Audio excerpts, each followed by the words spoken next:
इस वीडियो में हम बात करेंगे ड्रोसोफिला के एंटीरियर पोस्टीरियर साइड फॉर्मेशन के बारे में। ड्रोसोफिला एक फ्लाई है, एक इंसेक्ट है जिसका जो हेड पार्ट होता है वो है एंटीरियर साइड और उसका ऑपोजिट जो पोल होता है वो होता है पोस्टीरियर साइड।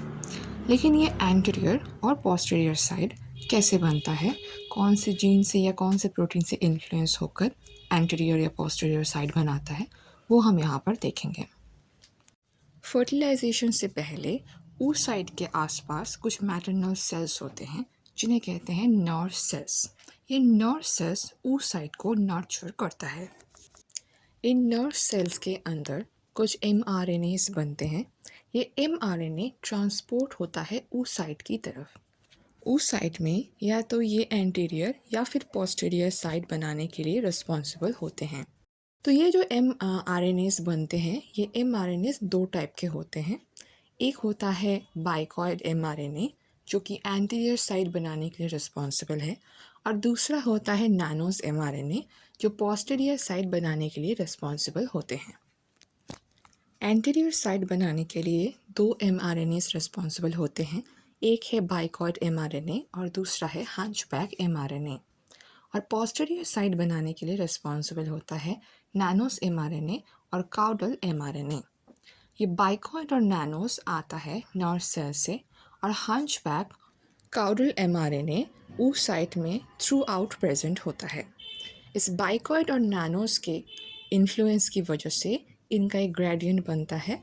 एंटीरियर साइड में हंचबैक अपना एक्सप्रेशन कर पाता है और काउडल पोस्टीरियर साइड में अपना एक्सप्रेशन कर पाता है।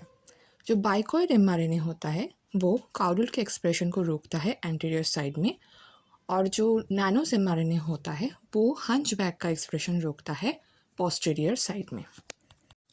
पहले देख लेते हैं हंचबैक को, जो कि पूरे oocyte में प्रेजेंट होता है पहले।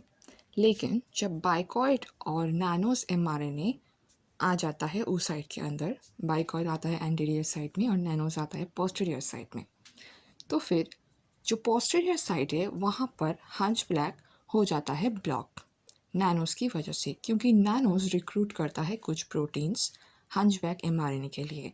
एक है पुमिलियो प्रोटीन, दूसरा ब्रैट, और ये दोनों मिलाकर रिक्रूट करते हैं एक और प्रोटीन जिसका नाम है D4EHP। इन प्रोटीन्स की वजह से हंचबैक का जो एक्सप्रेशन है वो पोस्टीरियर साइड में ब्लॉक हो जाता है, इसलिए पोस्टीरियर साइड में हंचबैक खुद को एक्सप्रेस नहीं कर पाता।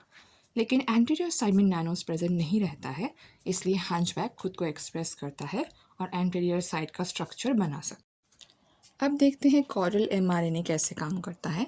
कॉडल mRNA भी थ्रू आउट oocyte प्रेजेंट रहता है, लेकिन बाइकॉइड जो mRNA है वो कॉडल के एक्सप्रेशन को रोकता है।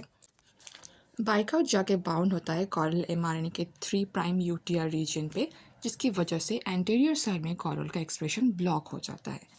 लेकिन पोस्टीरियर साइड में जहाँ पर नैनोस प्रेजेंट है लेकिन बाइकॉइड प्रेजेंट नहीं है, वहाँ पर कॉडल mRNA का एक्सप्रेशन होता है और पोस्टीरियर साइड के स्ट्रक्चर्स बनाते हैं।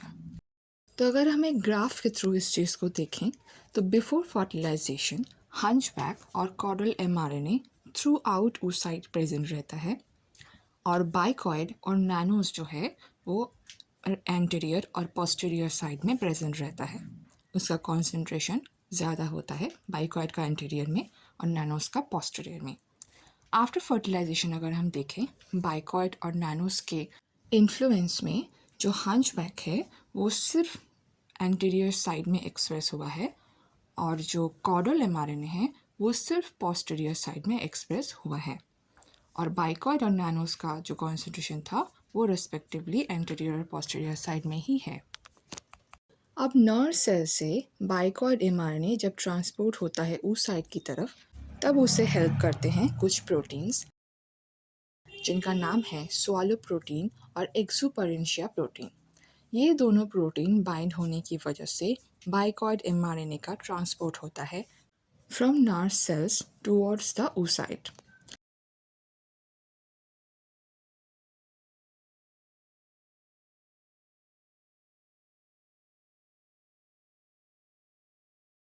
और जो नैनोस mRNA है इसका ट्रांसपोर्ट और एक्सप्रेशन के लिए कुछ प्रोटीन्स रिस्पॉन्सिबल हैं जब इसका ट्रांसपोर्ट होता है तब इसके साथ स्मॉग और कप दोनों प्रोटीन बाउंड रहते हैं, लेकिन ये दोनों ट्रांसलेशन इनहिबिटर हैं। ये दोनों नैनोस के ट्रांसलेशन को रोकता है।